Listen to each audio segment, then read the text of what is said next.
creado por la Secretaría de Cultura de Baja California con el propósito de, en estos tiempos de pandemia y en estos tiempos de distanciamiento social, mantenernos conectados, mantenernos comunicados. Y en esta tarde-noche nos sentimos muy contentos de reunirnos alrededor de un libro realmente importante en el cual estaremos platicando los próximos minutos. Un libro editado, publicado por la Universidad Pedagógica Nacional, la unidad Ajusco, escrito o coordinado, mejor dicho, por Gabriela Sarni, Cecilia Navia y Gisela Salinas, con el título de Lecturas Críticas sobre Formación de Profesionales Indígenas en México y América Latina. Estamos muy contentos que nos acompañen la doctora Sarni, representando a los coordinadores de esta obra. Por supuesto que nos acompañe la doctora Guadalupe Olivier, secretaria académica de la Universidad Pedagógica Nacional, Unidad Ajusco, y que nos acompañen desde nuestra muy querida Benemérita Universidad Autónoma de Puebla, la doctora Elizabeth Buenabat, y desde el hermoso puerto de Ensenada, también de la UPN, la doctora Norma Bocanegra. Esto es La Cultura Continúa, para dialogar a partir de lecturas críticas sobre formación de profesionales indígenas en México y América Latina. Y quisiéramos comenzar escuchando a la doctora María Guadalupe Olivier Telles, secretaria académica de la Universidad Pedagógica Nacional, Unidad Ajusco. Buenas tardes, buenas noches, comenzamos. ¿Qué tal? Buenas tardes, como bien dice, buenas tardes, buenas noches. Pues para la Universidad Pedagógica es un gusto enorme participar en este tipo de eventos porque se nos da la oportunidad de presentar a un público más amplio las producciones que se realizan en la universidad con los grupos de investigadores que tenemos en diversos temas, ¿no? En esta ocasión, bueno, está el texto de lecturas críticas sobre la formación de profesionales indígenas en México y América Latina. Nos parece un tema de lo más relevante en el contexto nacional, en el contexto latinoamericano, y por supuesto son de los grandes proyectos que se impulsan dentro de la universidad y que desde luego esta ventana que nos dan la oportunidad de tener, se las agradecemos muchísimo. Sé que hay más textos por ahí de la universidad que nos apoyan para que podamos platicar sobre esto, y bueno, no me resta más que felicitarlos por el evento, felicitarte, Gaby, por el texto, que sea la calidad de los trabajos de investigación que ustedes realizan. A las comentaristas también les agradezco muchísimo, y desde luego al gobierno de Baja California, desde su Secretaría de Cultura, por esta oportunidad. Muchas gracias y enhorabuena a todas y todos.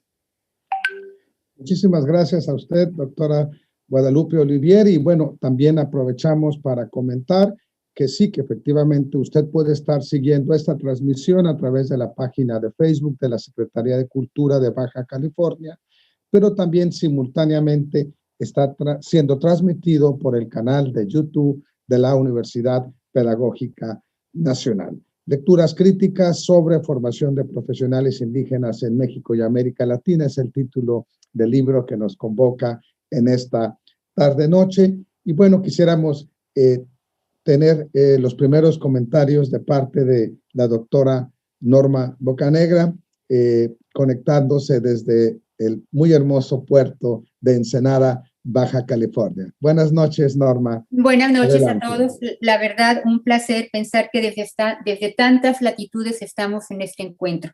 Bien, pues sin duda este es un recorrido de miradas críticas, pero también muy esperanzadoras sobre la formación de profesionales indígenas en México y América Latina.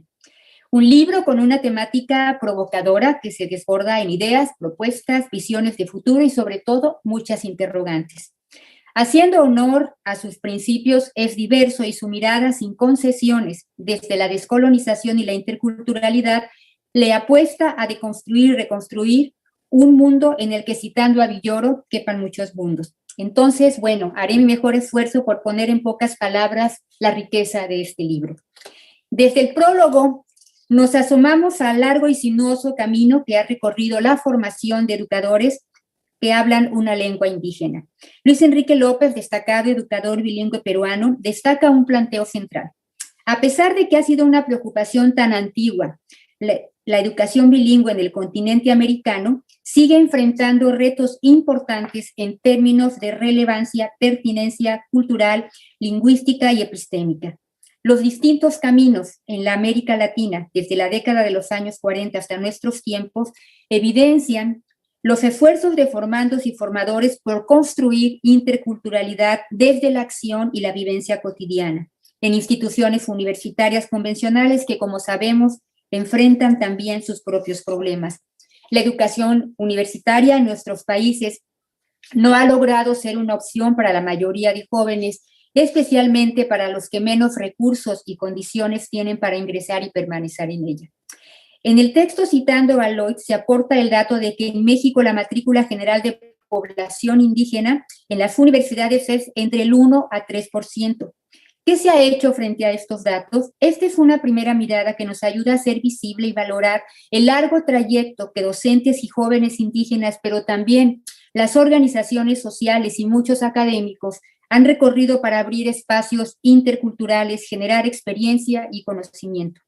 Ahora bien, este es un campo no exento de complejidad, contradicciones y muchas interrogantes en el que actualmente se expresan múltiples propuestas que buscan reconfigurar la agenda educativa, y es así que un propósito central de esta obra en voz de sus coordinadoras es precisamente que, lejos de agendas cerradas sobre la formación de educadores indígenas, hay que abrir el diálogo y la investigación para la revisión crítica y para pensar así en la formación, reflexionar sobre las experiencias y avanzar a nuevas prácticas y procesos de aprendizaje en sociedades que buscan ser plurales y con justicias culturales y epistémicas. Interculturalidad y decolonialidad son dos miradas muy poderosas para pensar e intervenir desde diálogos con equidad, justicia, reconocimiento de la diversidad, que den voz a los que han sido excluidos y silenciados. Estas miradas, presentes desde hace varios años en el pensar y hacer educativo, son objeto de reflexión a lo largo de este libro desde la perspectiva de la educación superior y los pueblos indígenas. Gabriela Charny, Cecilia Navia y Gisela Salinas abren esta reflexión con la necesidad de recuperar la historia, reconocer, como dicen, las marcas que la historia pone en estos procesos. No tener conciencia de ellas conlleva siempre el riesgo de repetir los errores, las complicidades y los silencios. A lo largo de su recorrido problematizador de las distintas experiencias en nuestro país, hacen visible una agenda posible y necesaria para reconfigurar nuestras instituciones de educación superior en las que los estudiantes sean los agentes educativos centrales. Otro recorrido más breve pero intenso es el que presenta Giovanni Sanamut. A partir del cambio de timón, como él mismo dice, que generó desde diciembre de 2010 la ley educativa en Bolivia, una apuesta legislativa que pone el énfasis en la educación descolonizadora como transversalidad sustancial en un sistema educativo definido como plurinacional, su relato expone las aspiraciones y contradicciones en un esfuerzo descolonizado frente a lo instituido. Desinstitucionalizar para reinstitucionalizar como una práctica impulsada desde el Estado que ha ido integrando voces diversas desde la cultura propia, pero que incluye también una perspectiva universalista. Héctor Muñoz Cruz presenta otra reflexión sobre las políticas de educación intercultural, en este caso del Estado mexicano, con la expectativa de que permitiría resolver problemas cruciales de rezago, comunicación y cohesión social. Su recorrido busca desentrañar los acercamientos teóricos y empíricos presentes en los modelos de desarrollo educativo intercultural y de la evaluación de la educación en escuelas indígenas, con una perspectiva amplia e integradora. Su análisis se complementa con propuestas concretas para la formación de recursos humanos para una educación intercultural que contribuye a cambiar integralmente la educación en general y favorece el desarrollo económico, técnico, plural e incluyente de las comunidades étnicas y de todos los ciudadanos de la interculturalidad actual. En otro capítulo, Fortino Domínguez Rueda expone una mirada más sobre políticas públicas de educación en México, destinadas a la población indígena, especialmente después del levantamiento indígena del ZLN en enero del 94. En este contexto de declaraciones, generación de programas, transformación de instituciones y de creación de otras, se destaca el que la educación superior, a pesar de los avances, sigue siendo un espacio limitado para la población indígena. En este escenario, la comunidad zoque a la que el autor pertenece, migrante, dispersa, ha logrado que sus generaciones recientes se gestionen un lugar en la educación superior y construir así opciones de resistencia cultural. A través del uso de los medios digitales, el arte, la ciencia y publicaciones que contribuyen a la defensa de su territorio y al fortalecimiento de sus vínculos entre los que viven y en los que están fuera de la comunidad. Pero como se afirma desde el prólogo, la interculturalidad se vive, se establece y se reconstruye permanentemente en el quehacer cotidiano. Y en la medida en que nos transformamos como sujetos y aprendemos a descolonizarnos y a ser interculturales. En la segunda parte del libro nos asomamos a diversas experiencias de quehacer educativo, especialmente de formación de profesionales indígenas desde las nuevas perspectivas educativas. Así tenemos una experiencia en Brasil que relatan Elisa de Castro y Mariana Paladino y documentan la presencia creciente de la población indígena en universidades convencionales. Partiendo de preguntas centrales, se exploran no solo lo que sucede, sino las potencialidades de la práctica docente que favorezca la emergencia de procesos de descolonización epistemológica y promuevan la justicia epistémica. En lo personal, me parece que sus preguntas son muy poderosas para detonar procesos de reflexión e intervención en cualquier proceso educativo. En el mismo sentido de dar cuenta a través de procesos de investigación, Jani Jordá se da la tarea de estudiar a través de la etnografía y la historia cuáles son los nudos críticos en los procesos de formación de profesionales indígenas.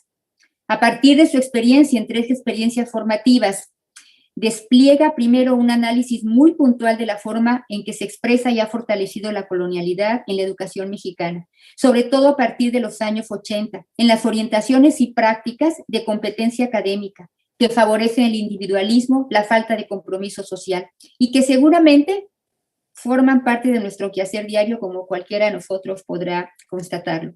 Pero también colabora en una propuesta de intervención en una escuela primaria en Guerrero, donde el colectivo de profesores genera un proyecto situado en el cual se consideran los distintos planos de poder y necesidades para construir así alternativas educativas a los poderes hegemónicos. Otra narrativa a partir del ejercicio docente la hace Marcela Coronado como formadora de profesores en la LEPEMBI y en la maestría en sociolingüística de la educación básica y bilingüe en Oaxaca. Y se plantea preguntas centrales. ¿Para qué? ¿Para quiénes? ¿Desde dónde? ¿Los qué y los cómo?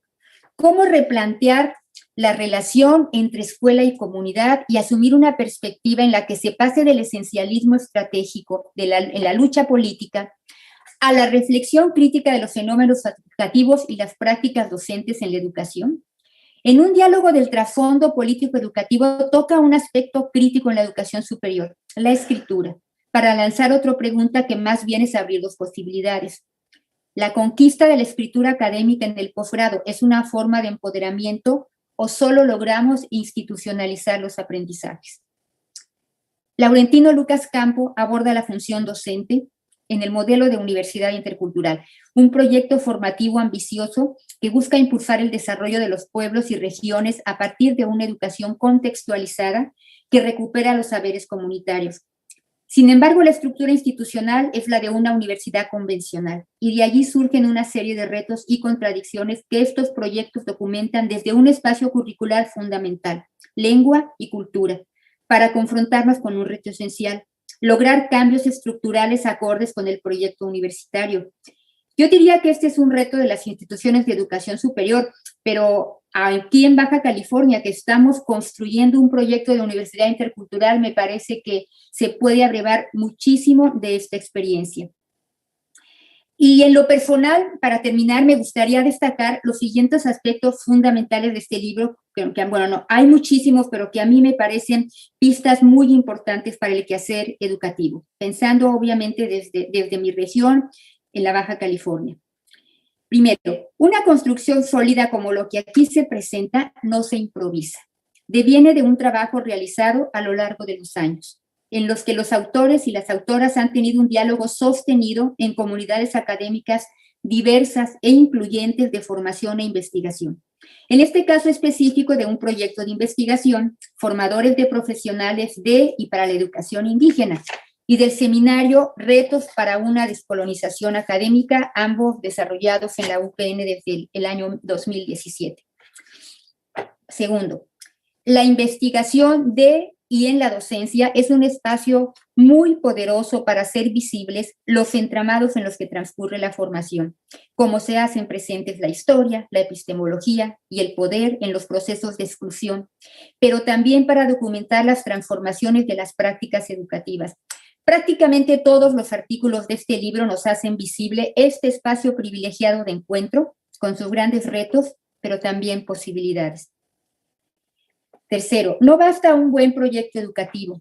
Transformar las instituciones es una necesidad indispensable. Las experiencias relatadas que sin duda cualquiera de nosotros puede describir suscribir con sus propias vivencias, revelan cómo las estructuras burocráticas y de poder del sistema educativo se requieren, como afirma Sana Mahmoud, desinstitucionalizar para reinstitucionalizar.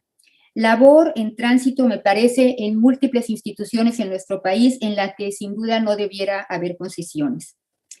Cuarto, finalmente, los conceptos de interculturalidad y de colonialidad son dos apuestas muy poderosas para intervenir en las estructuras, relaciones y mentalidades que reproducen la desigualdad y legitiman el monólogo monocultural eurocéntrico. Dos miradas que permiten tender puentes, generar espacios para la interacción dialógica que se abra al reconocimiento de una pluralidad de conocimientos.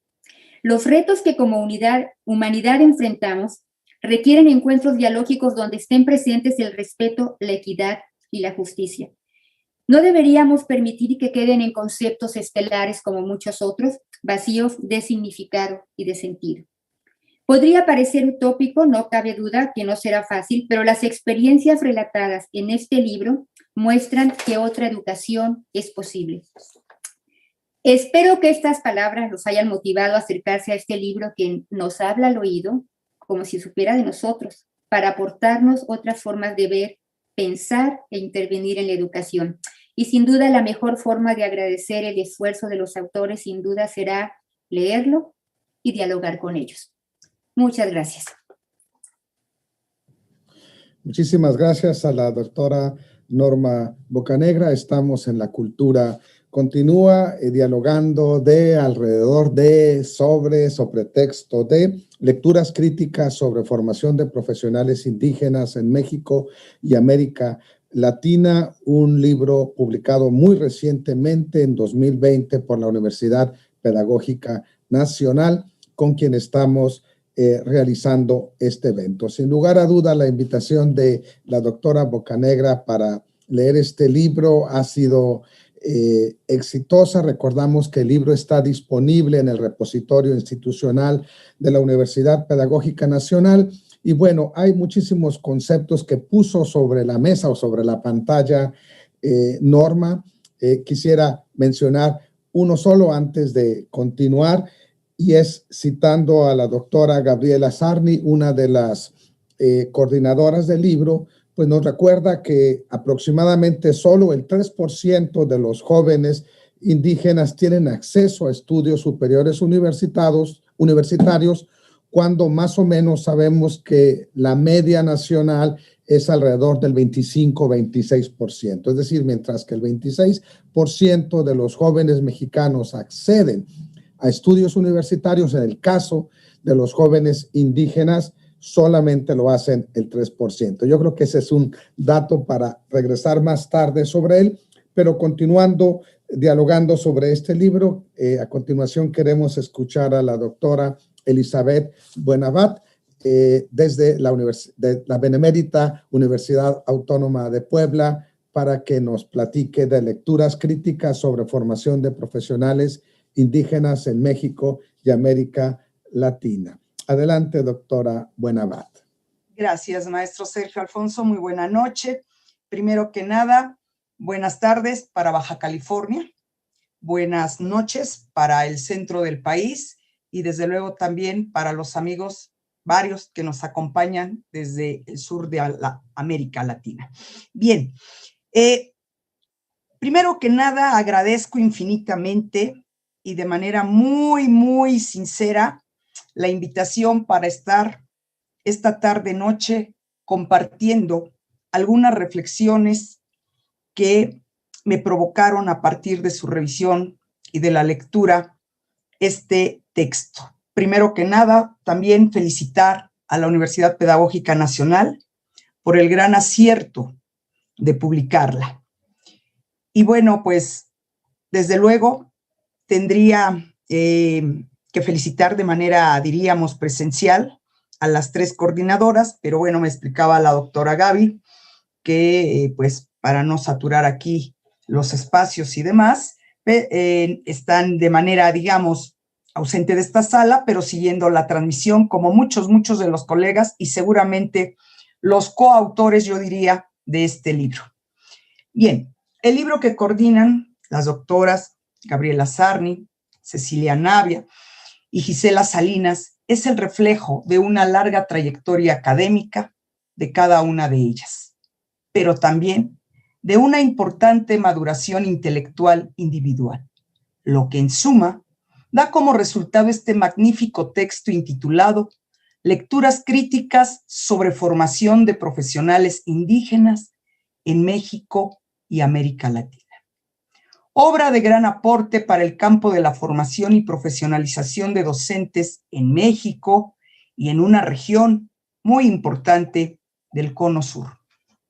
Indiscutiblemente que lecturas críticas sobre formación de profesionales indígenas en México y América Latina, y es importante recalcar este nombre, llega en un momento muy oportuno históricamente. Por un lado, vivimos bajo lo insospechado meses atrás, una pandemia que no tiene fecha para su erradicación, lo que implica, en términos de investigación educativa en muchos casos, hacer una pausa en investigación de campo, o bien transitar a esas nuevas formas llamadas etnografías digitales. Este texto, afortunadamente, se vio socorrido de poder gozar de una serie de investigaciones que fueron realizadas de viva voz y de manera presencial. Por otra parte, la recuperación de un paradigma educativo desde los estados nacionales para hacer cada vez más incisiva su urgente aplicación en materia de educación intercultural, fundamentalmente y en donde cada vez existe una mayor apuesta entre los programas universitarios en México y en varios países de la América Latina sobre el pluralismo jurídico, la salud intercultural, la comunicación, el etnoturismo y todas estas disciplinas también y currículas que dan muestra de ello. En no pocos casos nos dice precisamente, da cuenta de cada una de estas situaciones. Por ello hoy, que nuevamente el paradigma de la IEB ha sido reposicionado no solo en México, más allá de sus fronteras, insisto, este libro cobra mayor relevancia y valor de uso a la considerada en un inicio en su fase de sus primeros bocetos. En el libro, tal y como lo sintetiza de manera magistral el maestro, el experto, el colega, yo diría, una de las voces más reconocidas y autorizadas en México y América Latina en materia de educación intercultural bilingüe, la del doctor Luis Enrique López, refiere, y lo cito, como se puede suponer, el desarrollo de programas de educación superior indígena intercultural o incluso aquellos dirigidos a jóvenes y profesionales indígenas en universidades convencionales no está exento de conflictos de distinta índole, políticos, epistémicos, culturales, pedagógicos, administrativos. Hacer educación superior desde y para la diversidad implica ir y venir entre los horizontes culturales y epistémicos indígenas y, desde luego, el hegemónico eurocentrismo. Ese gran peso con el cual tenemos que estar a diario batallando, luchando, generando, haciendo, y por el cual tenemos que transformar precisamente. Me detengo para hacer mención, por cierto, al gran acierto por parte de las coordinadoras para solicitarle al doctor Luis Enrique prolongar el presente libro. Sello de garantía, agregaría yo, que además le da un plus para cada participante como autor y coautor de estos capítulos. Felicidades por esa elección. Por otro lado, cabe señalar que el incremento en la propuesta de programas de educación superior indígena, intercultural o incluso aquellos dirigidos a jóvenes y profesionales indígenas en universidades convencionales no está exento de los conflictos de distintas índoles, sobre todo destacando los que tienen que ver con un carácter político, cultural, pedagógico, administrativo. Hacer educación superior desde y para la diversidad implica ir y venir entre los horizontes culturales, los epistémicos indígenas, y precisamente aquí es donde está toda la fortaleza de este texto, que se compone maravillosamente de 2 grandes apartados y de 8 capítulos. Si bien cada uno de ellos se puede disfrutar de manera independiente, hay un esfuerzo por parte de las coordinadoras para brindarnos un hilo conductor a lo largo de las casi 250 páginas que conforman la obra, con respecto a los objetivos centrales de la misma, y que permiten analizar y comprender ese transitar hacia la EIB independiente del periodo, del momento histórico, del contexto geográfico o de la política educativa, en donde el eje transversal que conecta a cada texto estriba en la preocupación imperante por formar profesionales de la educación para contextos multiculturales y plurilingües, con énfasis sobre un sentido, el más importante, el de la pertinencia. En esta misma dirección se profundiza y agradece el tema de las regiones con respecto al campo de la formación profesional para la educación indígena e intercultural, tanto que debe considerarse que no únicamente se trata de un texto que se quedó en México, para mexicanos, sino que salió de México precisamente para invitar a grupos de investigación de la América Latina que comparten muchas de estas problemáticas, pero también varias de las propuestas.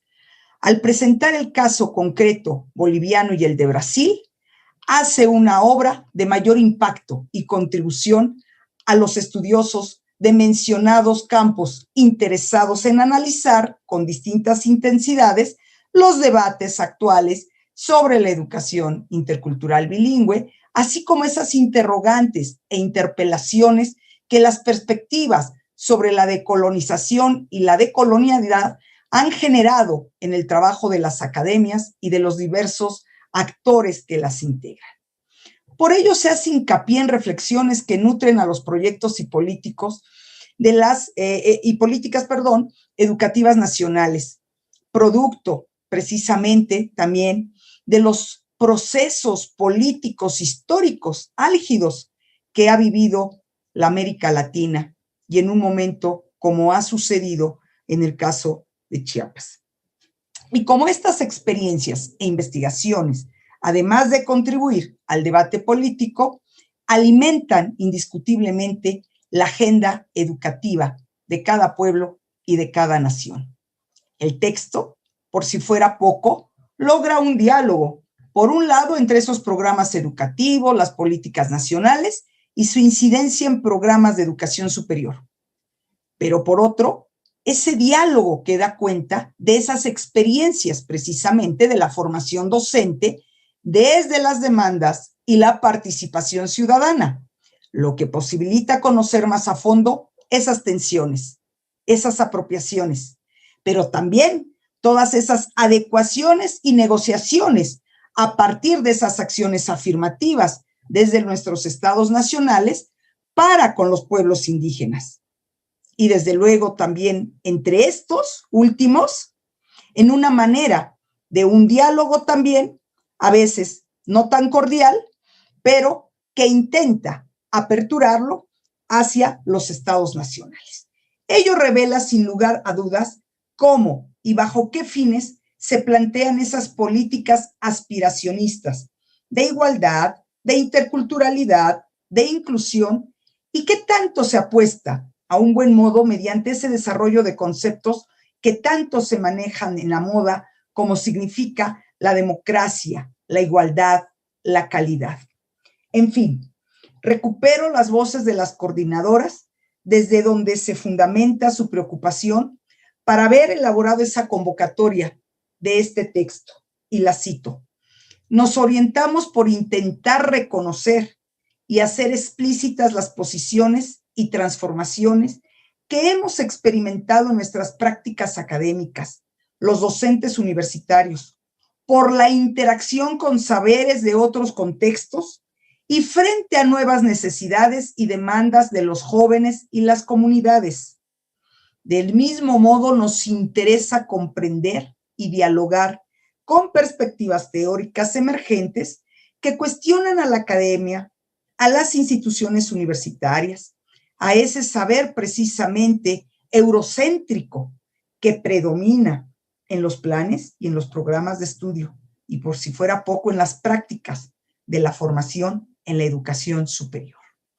Así, de este modo, las coordinadoras invitaron a 7, yo los llamo coautores, indígenas y no indígenas, con los que en distinta medida dividieron el texto precisamente en 2 grandes apartados para situarlos con respecto a lo que tiene que ver primero con esa interculturalidad y el proceso de descolonización en la educación superior, y como un campo problematizador. Como ya lo refirió precisamente la doctora Bocanegra, el libro, digamos, está, la primera parte son 4 capítulos que lo integran, donde justamente está el de las coordinadoras, y que bueno, no voy a ahondar tanto, ya ella dio una precisión más en los contenidos, donde Gabriela Sarni, Cecilia Navia y Gisela Salinas buscan identificar y reconocer un campo de investigación invisibilizado, como es el de los formadores de los profesionales para la educación indígena e intercultural. Y ellas parten también precisamente desde un estudio de una licenciatura brindada y desarrollada en la propia Universidad Pedagógica, en donde, desde luego, se amplía, se examina ese debate poscolonial y decolonial en estos procesos de formación superior. El segundo capítulo, de Giovanni Samanud, desarrolla una reflexión sobre esa búsqueda de educación, como ya se dijo, ¿no? Reconoce lo imposible que es generar un diálogo simétrico y lo va discutiendo desde el caso boliviano. El tercer capítulo, que es el de mi estimadísimo maestro, compañero, amigo de la vida y demás, Héctor Muñoz, se propone identificar elementos del conocimiento producido precisamente en esos debates en torno al desarrollo educativo integral, y acerca precisamente de todo lo que tiene que ver en esa formación más allá de recursos humanos para los programas educativos bilingües existentes. Él propone revisar todo esto en medio de los desarrollos económicos, técnicos, plurales, incluyentes de del país mismo, pero también de esas comunidades étnicas. En el cuarto capítulo, Fortino Domínguez, precisamente en lo que hablábamos de esta historia que conocemos todos desde Chiapas, nos advierte sobre esa participación de los profesionistas zoques, siendo él uno de ellos también, en defensa de ese territorio mediante el uso de herramientas digitales. Hoy, qué tan oportuno es, ¿no? Con todo lo que hemos transitado en medio de esta pandemia, para la creación del video, el cine, la música, etcétera. Además, esta parte tan interesante que tiene que ver con el arte también y que muchas veces dejamos de lado, ¿no? cuando hablamos sobre todo de conocimientos científicos y demás. La segunda parte, integrada por estas narrativas, como ya bien se mencionó, el caso bien interesante de la doctora Marcela Coronado, que da pie al 5º capítulo de la obra en general, y que, bueno, se sitúa a partir del análisis contrastivo y comparativo entre la UPN con respecto a una maestría en sociolingüística de la educación básica y bilingüe en Oaxaca. Estamos ahí en el capítulo 6º, con otra gran querida colega y amiga, Mariana Paladino y María Elisa de Castro Freitas, que nos llevan desde una mirada antropológica a reflexionar sobre esta formación de estudiantes en el contexto de Brasil. Y ahí vemos precisamente esos desafíos, y ahí vemos cómo, lo decía muy bien la doctora Bocanegra, a partir de las preguntas tan fuertes que ellas hacen, se plantean buscar promover ese intercambio de saberes y prácticas interculturales, pero en medio de contextos que van a estar siempre atravesados por esa desigualdad, discriminación. ¿Qué puedo decir de nuestra querida Yani Yorda, quien precisamente en su capítulo 7º nos ofrece una extraordinaria síntesis de toda su investigación doctoral bajo un enfoque etnográfico histórico, en donde nos muestra precisamente estas políticas educativas para contextos, digamos, supranacionales, nacionales, en fin, y en donde hace una revisión muy fina bajo 3 experiencias formativas y que concretaron una propuesta curricular precisamente en una escuela, ¿no? Para atender esa diversidad lingüística. Y eso es también otro eje que toca precisamente el texto, no solamente hablar la separación o hacer esa separación de educación, currículo y formación, sino el aspecto tan importante y relevante que tiene que ver con la lengua. Y por ello esa es la parte también de la riqueza que enarbola, digamos, en términos por lo menos aspiracionistas y en términos discursivos, este paradigma de la educación intercultural bilingüe. Y por último, pues el capítulo que da cierre de Laurentino Lucas Campo, ¿no?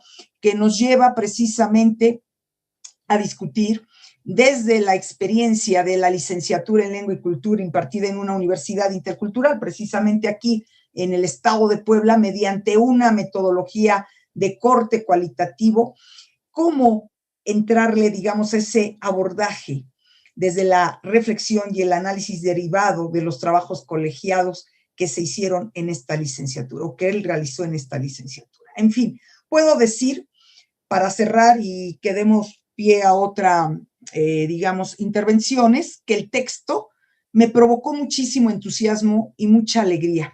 Sobre todo, el saber que este grupo de expertos en materia de educación indígena e intercultural, internacionales, nacionales, por demás, más allá de ser precisamente expertos, todos ellos son colegas, todos ellos de algún modo me han enseñado, han sido maestros, pero ante todo, todos son grandes amigas y amigos. Muchas, muchas felicidades a cada una de ellas y a cada uno de ellos. Gracias. Muchísimas gracias a la doctora Elizabeth Buenabad de la Benemérita Universidad Autónoma de Puebla. Estamos en La Cultura Continúa y estamos conversando alrededor de lecturas críticas sobre formación de profesionales indígenas en México y América Latina. Sin duda, la doctora Buenabad ha traído asuntos a la mesa en los que muy probablemente la co-coordinadora del libro y las comentaristas volverán en momentos más adelante. De un problema que en un primer momento era cuantitativo, que solo 3% de los jóvenes indígenas acceden a la educación universitaria en contraste con el 25-26% del resto de la población, pasamos, por decirlo de alguna manera simple, a un problema cualitativo. ¿Por qué? Porque nos recordaba la doctora Buenabad que la apuesta es no por una educación para la diversidad, sino una educación superior que también se haga desde la diversidad, lo cual implicaría, entre otras cosas, desplazar o cuestionar pues esa hegemonía epistémica eurocentrista que de entrada da legitimidad a cierta forma de saber, mientras que desplaza e ignora a otros. Y bueno, cita a la doctora Buenabad a Luis Enrique López, que con certeza se queja del poco margen que las instituciones de educación superior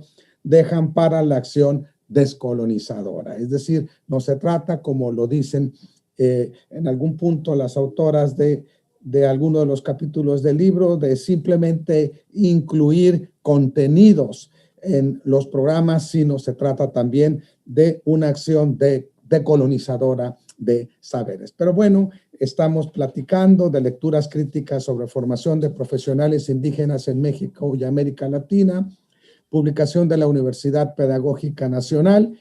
Y bueno, tenemos el gusto de saludar a la doctora Gabriela Sarni, que juntamente con Cecilia Navia y Gisela Salinas es una de las coordinadoras de esta obra. Doctora Sarni, muchísimas gracias por aceptar participar para platicar y dialogar de este libro. Adelante. Bueno, muchas gracias, Sergio, a ti, a la Secretaría de Cultura del Gobierno de Baja California, por esta invitación que ya mencionó la doctora Olivier. La verdad que estamos muy contentos y contentas de estar participando en este espacio con ustedes.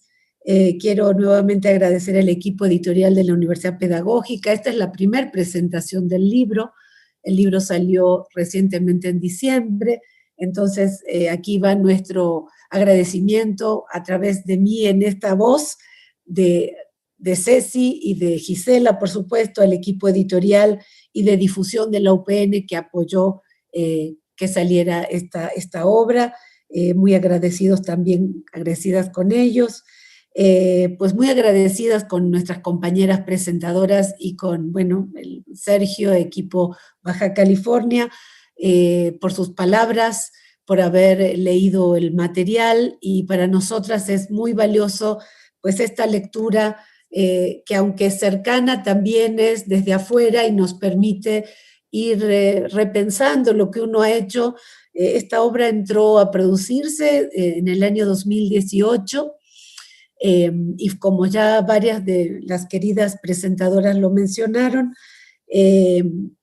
forma parte de un proyecto de investigación y de varios proyectos que le anteceden y de un seminario en el que, de hecho, Elizabeth ha participado y muchos otros colegas que no están en el libro, pero que dialogan con este equipo de trabajo, porque si bien el libro refleja 8 trabajos de autorías diversas, con el prólogo de Luis Enrique, en realidad lo que planteamos es que el libro es producto de un debate que venimos construyendo y del que venimos nutriéndonos y aprendiendo todas y todos por más de 20 años, ¿sí? Muchos de nosotros empezamos en el tema de la educación intercultural, la educación indígena, cuando este tema tenía un exclusivo lugar en la educación básica, es decir, cuando este tema solo estaba anclado en la educación primaria. Con el correr del tiempo y fundamentalmente por el avance de las organizaciones indígenas y de los movimientos reivindicatorios de los pueblos, el tema de la educación como un derecho se fue ampliando hacia los diferentes niveles de la educación, no solo en nuestro país, sino en toda la región del río Bravo hacia abajo. Y por eso decimos que si bien este libro alberga 8 capítulos de autorías diversas con quienes estamos pues muy contentas y agradecidas por esta colaboración, en realidad es un debate que venimos construyendo con varias y varios compañeros de la región, ¿no? Que nos venimos preguntando varias cosas al respecto. Muchas de estas preguntas ya las señaló Norma, ya las mencionó también Elizabeth. Y en ese sentido, para nosotras ha sido como muy desafiante y como entre los aspectos que quisimos ubicar en el proyecto y que seguimos ubicando en el seminario al que están todos cordialmente invitados, tiene que ver justamente con mirar qué pasa con los formadores de profesionales, ¿sí? El campo de la educación intercultural ha tenido muchas vetas de entrada analíticas, desde el análisis de las políticas públicas, que siempre está en la mesa, desde el diseño de programas y proyectos educativos, desde el diálogo con las comunidades, los niños, los jóvenes, pero quizás uno de los terrenos menos trabajados, nosotras así un poco lo consideramos, y creo que compartimos con Elizabeth y con Norma también esta preocupación, es el campo de los formadores. ¿Quiénes somos nosotras y nosotros los maestros que estamos en las universidades? En este sentido, por eso, si pensamos en este debate sobre descolonización y decolonialidad, lo que queremos ubicar es justamente que tenemos que empezar a revisar nuestras propias prácticas, no solo las políticas que nos atraviesan, indudablemente, no solo los diseños de los programas y las propuestas curriculares, marcada por disciplinas y una forma de trabajar analíticamente y de construir conocimiento y de plantear formas de enseñanza y de plantear formas de evaluación, como dice Héctor Muñoz, que también ha sido un referente para muchos de nosotros, sino también empezar a mirarnos en este lugar que estamos ocupando en la educación superior, los formadores y las formadoras. Y en este sentido, para nosotras, y seguramente para muchos de Elizabeth y Norma, las colegas que escriben en el libro y los colegas, el diálogo con los jóvenes es el tema central, ¿sí? En este texto se puede apreciar un esfuerzo por las autoras y los autores. Nosotras vemos un esfuerzo que es el que tratamos de poner, de visibilizar, que tiene que ver con cómo hemos venido reflexionando acerca de lo que ocurre en el aula universitaria, ¿sí? Se habla mucho de la universidad como si fuese un ente compacto en la región. Nosotras pensamos que hay universidades y al interior de las universidades hay universos y universidades muy diferentes que la componen. Hay culturas universitarias que la componen y que la construimos cotidianamente. Y en este construir cotidiano de la universidad tiene que ver pues justamente el posicionamiento que las y los docentes tenemos frente a lo que es construir conocimiento, esta crítica tan fuerte que hoy ya tiene un tiempo largo, se hace sobre la academia eurocéntrica, sobre la ciencia universal, y que la única forma, o entre las formas, no la única más bien, sino entre las varias formas de plantearnos esta pregunta por la descolonización, tendríamos que empezar nosotros como docentes a preguntarnos ¿qué hemos aprendido de estos procesos de diálogo con nuestros estudiantes, con nuestros pares, colegas indígenas, no indígenas? Hoy, bajo el concepto de interculturalidad, también entran los pueblos afrodescendientes. ¿Qué hemos aprendido? Y hemos aprendido muchas cosas. Y hemos lentamente transformado, algunas más, otras menos, otras de manera más explícitas, otras no tantas, nuestras formas de trabajo y de proceder en lo que se llama construir conocimiento en la universidad. Yo creo que aquí hay un aprendizaje no yo sola, o sea, las coordinadoras de esta obra y los compañeros que nos acompañan en este texto, hay aprendizajes que no siempre logramos explicitar y este fue uno de los desafíos que nos planteamos, ¿no? Dejar de mirar tanto si los niños o los jóvenes estudiantes indígenas, los aprenden, sino que hemos aprendido nosotros en este andar, en este acompañar, con tensiones, con dilemas, con contradicciones, por supuesto, pero que hay ya un bagaje de experiencias que nos tienen que posibilitar caminar hacia nuevas formas de entender la educación superior como un derecho para todas y todos, como un derecho que reconozca la presencia de voces que han estado allí siempre, pero que han sido negadas y silenciadas, como los saberes de los pueblos originarios de la región, y muchas otras diversidades que se combinan en este juego de silencios, de palabras, de voces, que están allí y que se construyen cotidianamente en el aula universitaria. En este sentido, la apuesta es a mirarnos a nosotros como profesores universitarios y a nuestros cuerpos colegiados, a las interacciones con nuestras y nuestros estudiantes, que hemos aprendido para poder dar un brinquito, para no repetir cosas que ya sabemos que han sucedido en el campo de la educación intercultural, en su versión más funcional, ahorita en su versión más crítica, ¿no? Intentando abrir este espacio para sentarnos a platicar en condiciones de equidad, ¿sí? Sin negar que para esto se necesitan de condiciones materiales y sociales que nos permitan a todos habitar dignamente el espacio educativo, sea donde sea, y que no solo esto deviene de plantearse como una política intercultural, ¿verdad? En este sentido, pues la verdad agradecemos mucho a nuestras colegas, no solo las presentadoras, no solo las colegas de Brasil, sino nuestras colegas de UPN de las diferentes unidades. En particular, la Universidad Pedagógica tiene, pues, en México, pues, la marca de ser de las primeras instituciones que ha ofertado un espacio educativo para las y los jóvenes indígenas desde principios de los años 80 con el programa que existe en Ajusco, la licenciatura en Educación Indígena, y hacia los años 90 con las licenciaturas en Educación Preescolar y Primaria para el Medio Indígena en diferentes unidades.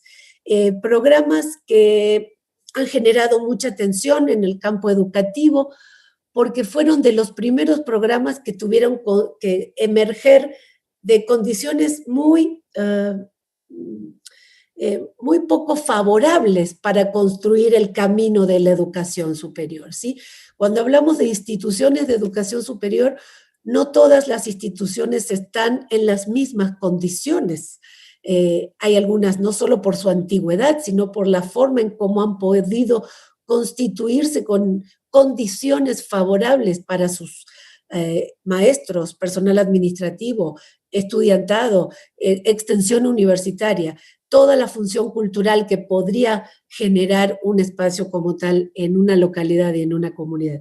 Y esto que se dice muy rápido ahora ha costado mucho trabajo, la construcción de las academias, que pueden estar muy criticadas desde múltiples lugares, pero la crítica más dura la tenemos nosotros sobre nuestras propias espaldas, que sabemos qué nos pasa cuando estamos en un aula frente a la diversidad, con las diversidades y nosotros mismos siendo entre todos muy diversos, como muchos de los colegas que escriben en este libro, pertenecientes a diferentes pueblos y comunidades del país, señalan el efecto que ha tenido en ellos la educación superior. Pues la verdad que yo no quisiera extenderme mucho más. Ha sido pues un placer escuchar a mis compañeras en esta presentación. Agradezco nuevamente pues al equipo de UPN por hacer posible la producción de este texto, y Sergio aquí al equipo de Baja California, y pues estamos en la disposición de seguir ahorita si hay chance en el diálogo con el público o con algunas preguntas que pudieran surgir, y agradecer a cada uno de los autores. Me voy a permitir por última vez nombrarlos, empezando por Luis Enrique López, compañero de Perú, maestro, como ya lo han mencionado, Giovanni Samanamut, de Bolivia, quien hace su reflexión sobre los procesos tan fuertes que ha vivido un país plurinacional, referente en la región de América del Sur. Héctor Muñoz, gran maestro y amigo de todos y todas aquí. Fortino Domínguez, compañero residente ahorita en Guadalajara, perteneciente a las comunidades Zoques. Marcela Coronado desde Oaxaca, UPN. Ana Elisa Freitas y Mariana Paladino desde Brasil con su reflexión sobre la Universidad Federal de Paraná. Jani Jordá, también colega muy entrañable, con quien hemos discutido varios temas de la educación escolar, los pueblos indígenas, las interculturalidades, en este caso muy referida a su trabajo en Guerrero. Y finalmente el trabajo de un compañero también totonacu, Laurentino Lucas, con quien hemos compartido muchos debates en la pedagógica y quien nos ha aportado pues una visión bien tensionante sobre los procesos en las universidades interculturales. Pues muchas gracias a todas y todos. Muchísimas gracias a la doctora Gabriela Sarni. Estamos conversando alrededor de lecturas críticas sobre formación de profesionales indígenas en México y en América Latina. Comienzan a llegar los comentarios, las felicitaciones a las redes sociales de la Secretaría de Cultura de Baja California. Saludos desde Red de Apoyo Magisterial Baja California. Por otro lado, Gema López escribe: felicidades por el libro y por la presentación. Es relevante el ángulo desde donde tomaron el tema de la educación indígena en el nivel superior. Y bueno, siguen llegando preguntas y comentarios. Bueno, yo quisiera aprovechar también para plantearle lo siguiente, bueno, tanto a la co-coordinadora de la obra como a los comentaristas. La doctora Norma Bocanegra, en su intervención, señaló del proyecto de creación de una universidad intercultural en Baja California. Y en un momento, la doctora Sarni comentaba que hay aprendizajes que no siempre alcanzamos a explicitar. Y yo quisiera preguntarle, bueno, no solamente a la doctora Sarni, sino por supuesto a las doctoras Buenabad, a la doctora Bocanegra. Sabemos que en el caso mexicano, en buena medida, no totalmente, pero en buena medida, por decirlo de alguna forma, la educación superior de indígenas casi totalmente ha sido tomada o cooptada por el modelo de las universidades interculturales. Y bueno, muchas veces es más fácil decir qué no hacer a decir qué hacer. Yo quisiera, preguntando un poco, ¿cuál sería en la luz de las investigaciones y de la experiencia que ustedes han tenido, cuáles serían de manera muy general, teniendo en mente el proyecto de creación de la Universidad Intercultural de Baja California que ha señalado Norma, cuáles serían las cosas que no deberíamos hacer en una próxima Universidad Intercultural para Baja California? Las escuchamos. Doctora Sarni. Bueno, pues yo pensaba que no me iba a contestar primero. Como la lanzaste así, Sergio, está bien, Gabriela, porque estás en el equipo, entonces, No, pero si quieres tu Norma primero. Lo que no tendríamos que hacer es pensar que es una universidad convencional y se dice sencillo, pero esto conlleva una gran cantidad de retos. Yo creo que la experiencia relatada en el texto justamente es esa, de que un proyecto académico está inserto en una estructura institucional convencional. Y otro de los autores por ahí lo mencionaba y es de alguna manera una de las reflexiones que yo hago al final. El mejor proyecto académico se va a estrellar contra una estructura institucional convencional. Si sigue esta transformación, sin duda tiene que ser muy amplia, tiene que tocar todos los espacios del sistema educativo, empezando por la SEP. Desde allí vienen una serie de camisas de fuerzas y de estructuras burocráticas que van a impedir que el mejor de los proyectos académicos tenga sentido. Entonces, ¿qué es lo que no tendríamos que hacer? A mí me parece muchas cosas, ¿no? Pero una que me parece muy importante es esa, pensar en una estructura realmente innovadora que vaya además aperturando los espacios para el resto de universidades, porque al resto no le va mejor tampoco. Cuando se hablaba ahorita, no hay solo una universidad, hay muchas universidades. Y te puedo hablar de la mía, la Universidad Pedagógica Nacional, de la modesta sede en Ensenada. Son realidades totalmente distintas, pero que ahogadas en una estructura generalizada para todo el país que no ayuda. Esta mirada desde la interculturalidad y desde la decolonialidad nos tiene que hacer pensar las cosas de otra manera. Y yo me iría hasta la cocina y diría, ¿y el resto de espacios sociales igual? Vámonos quedando de la educación ahorita, pero sin duda nos hace pensar lo que se ha trabajado en el libro en la sociedad en su conjunto. De allí que es un libro que cualquiera puede leer. No importa que no sea educador, no importa que no sea profesor de población indígena, no importa que no esté en una universidad. Cualquier ciudadano de este país puede leer el libro y encontrarle sentido porque va a poder se va a ver reflejado en muchas de las situaciones que ahí se plantean. Volviendo entonces a la pregunta, yo diría y abriría con eso. Realmente lo que no podemos hacer es insertar un proyecto académico muy poderoso en la estructura de una universidad como las que tenemos. Ahí lo dejaría allí para los comentarios subsecuentes. Gracias. Gabriela. Pues sí, bueno, voy a comentar. Pues es difícil decir qué es lo que no habría que hacer, pero sí hay cosas que sabemos que requieren reorientarse y transformarse. En realidad el tema de la educación denominada intercultural, hoy en la actual Ley de Educación General de nuestro país, se plantea como un eje que debe atravesar a todo el sistema educativo, ¿sí? Ya venía perfilándose en varias discusiones de política pública periodos anteriores y muy impulsada por algunas organizaciones, por algún sector de académicos también. Hoy existe como caracterización que debe tener todo el sistema educativo, no solo como antes o como originalmente surgió muy centrado en los pueblos indígenas. Hoy día se pretende hablar de interculturalidad en todo el sistema.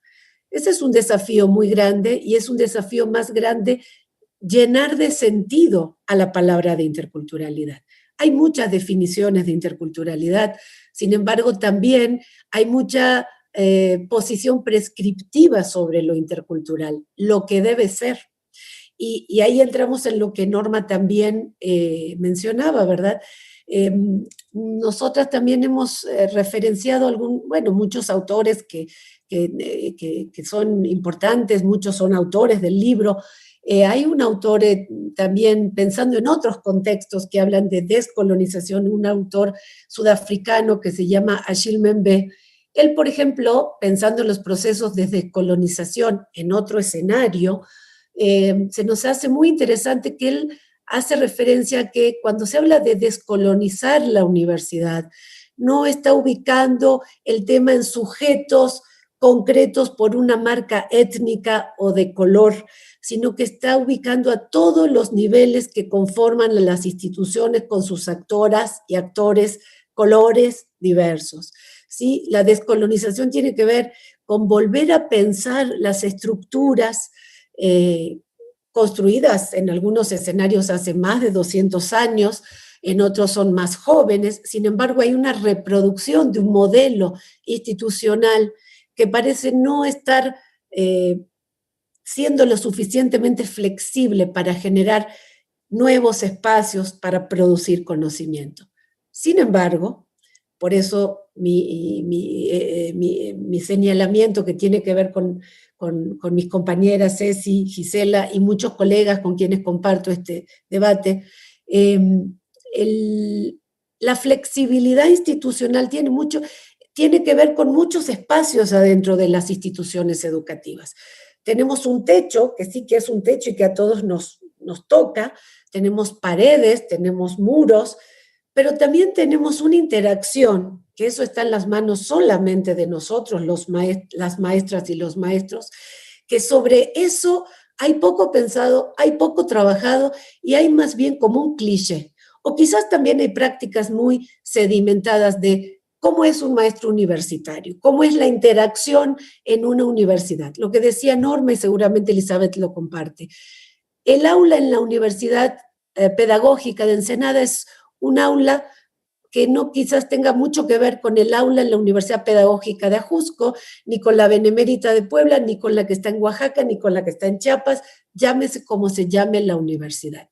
Y aquí también los jóvenes tienen mucho para decir, desde aprendizajes que son muy potenciales hasta aprendizajes que los han marcado en negativo, ¿no? Como la escuela marca generalmente, nos marca a todas y a todos, ¿no? Entonces, creo que ahí hay mucho todavía por pensar y construir, que sería muy favorable que las instituciones no tuvieran un apellido que las diferencie por si es que pasan adentro sean procesos que nos habiliten a todas y a todos a vivir reconociendo nuestras historias, nuestros presentes y nuestros futuros, lo que incluye lenguas, lo que incluye prácticas de socialización. Entonces, aquí la marca fuerte, quizás en el debate, es cómo recuperar en qué esta perspectiva de interculturalidad con sus diversos enfoques ha abierto un camino para el debate de la diversidad, pero al mismo tiempo no quedarnos atrapadas y atrapados, que porque este concepto aparezca en un documento, en un programa, en una institución, está garantizando la diversidad epistémica, lingüística, etcétera, ¿no? Entonces, ahí son las trampas que ya conocemos de las políticas, hoy eso ya sabemos, ¿no? Ya hemos experimentado, entonces el desafío es poder trascender esto y otras cosas más. Hasta ahí. Ay, no te escuchamos, Sergio. Perdón, no había abierto el micrófono. Muchísimas gracias, doctora Sarni. Me tomo un minuto para compartirles algunos de los comentarios a través del chat de la Universidad Pedagógica Nacional. Gunther Dietz, felicidades a Gaby, Cecilia y Gisela por esta importante publicación. Adalberto Rangel, felicidades a Gaby, Gisela y Ceci por esta obra que recupera los procesos de formación de profesionales indígenas y la experiencia misma de la UPN. Bueno, en un momento dado, Norma hace unos minutos comentaba que, bueno, no debemos ver a la universidad cultural como una universidad convencional, y en algún momento dado también la doctora Elizabeth Buenabad hablaba sobre ese término de calidad que puede representar algunas problemáticas. Y bueno, en el libro inclusive, bueno, se habla el caso del proceso de evaluación y de acreditación de un programa. Doctora Buenabad, ¿qué no debemos hacer al crear una universidad intercultural, y cómo podemos al final de cuentas mantener procesos de reflexión alrededor de estos programas, pero hasta qué punto podrán esos organismos ya establecidos y esas estructuras ya establecidas, estructuras que nos dice Gabriela que tendríamos que volver a pensar? Y estoy pensando, por ejemplo, en los CIES, y estoy pensando, por ejemplo, en COPAES, en todas esas entidades, en el propio Ceneval, en el EGEL, en todo ese aparato evaluativo diseñado desde el Estado. ¿En qué medida tendrá que transformarse o de plano tendrá que ser desechado para proponer otras formas de pensar la pertinencia de estos programas? Doctora Buenabad, pero por supuesto Norma y Sarni, y algún comentario también adicional que quieran, ya pensando en el cierre de esta conversación. Adelante, doctora. Gracias, maestro Sergio.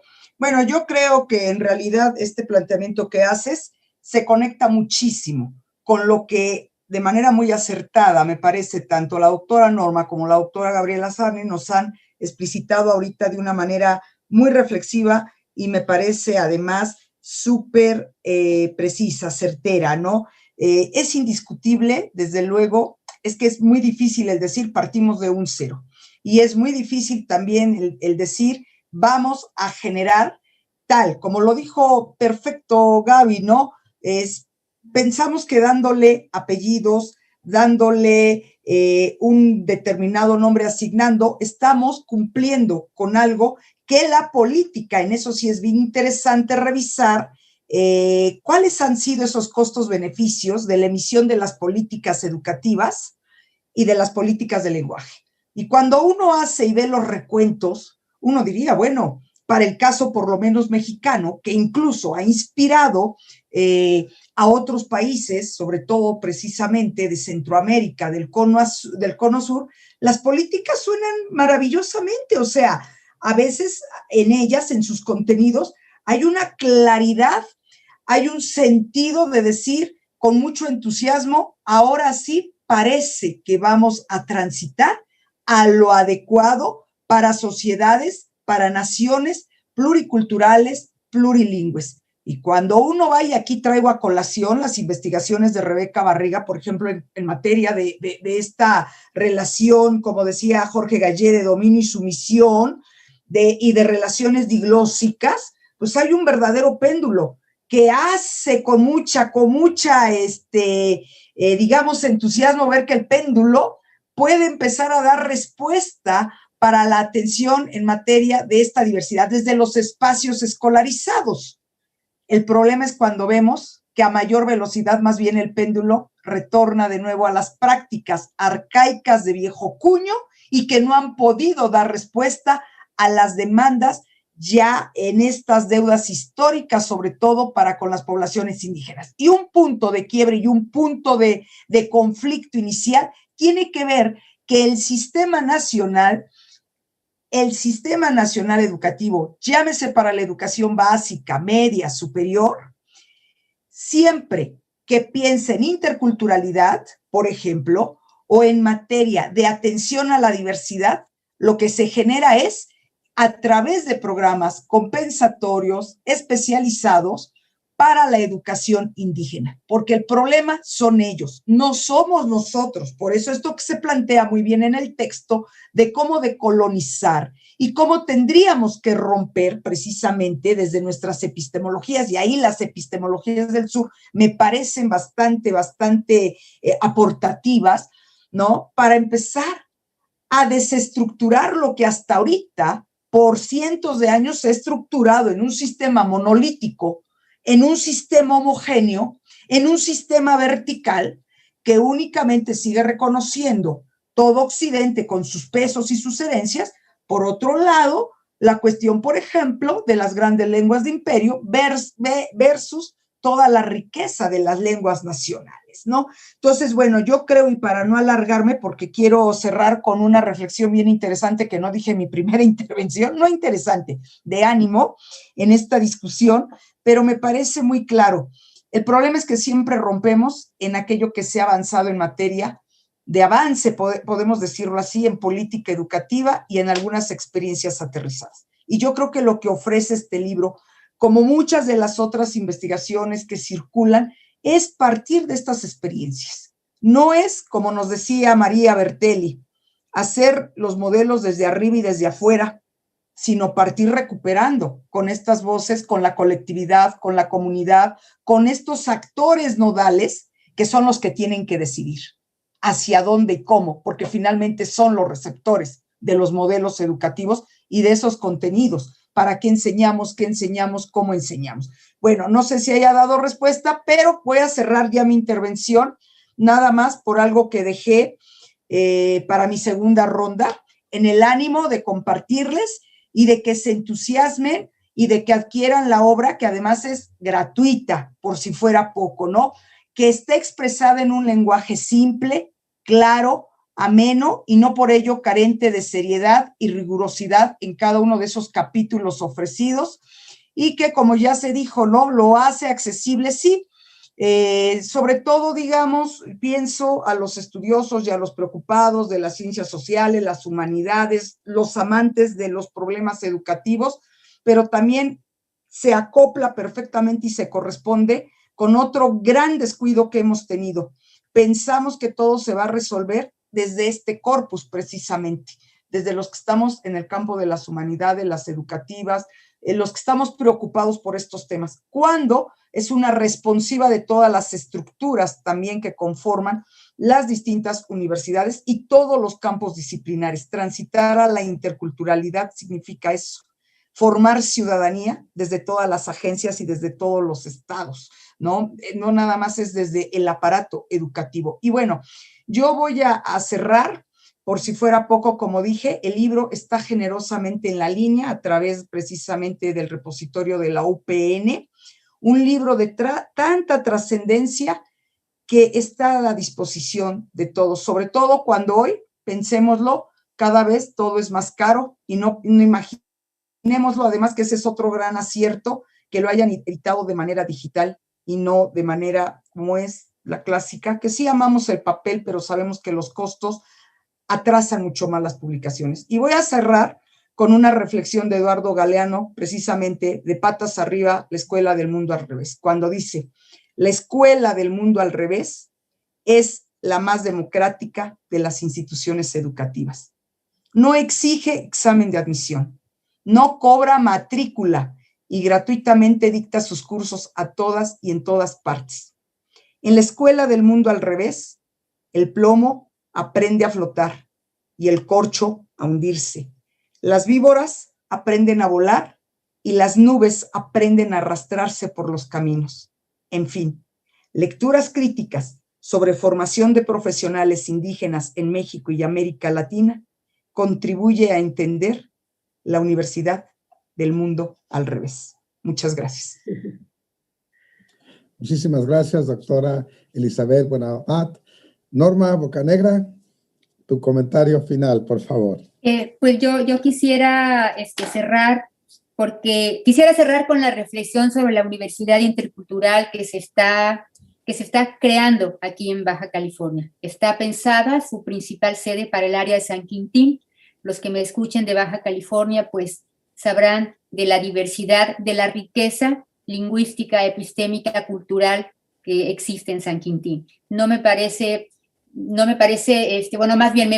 que no hubo mejor lugar pensado para iniciar este proyecto que en San Quintín. Y hay todo un esfuerzo ciudadano, como se mencionaba ahorita, por poder construirla, de participación comunitaria de la comunidad de San Quintín.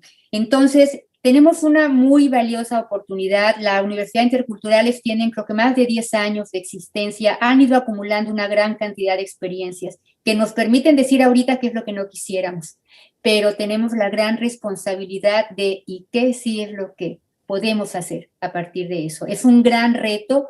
Yo por lo menos en lo personal lo asumo con mucho entusiasmo y al igual que muchísimas personas involucradas en él. Entonces, un libro como este sin duda viene a iluminar todos esos caminos con incertidumbre por los que andamos transitando, pero no solamente para en cualquier situación que nos encontremos, este libro nos va a decir mucho.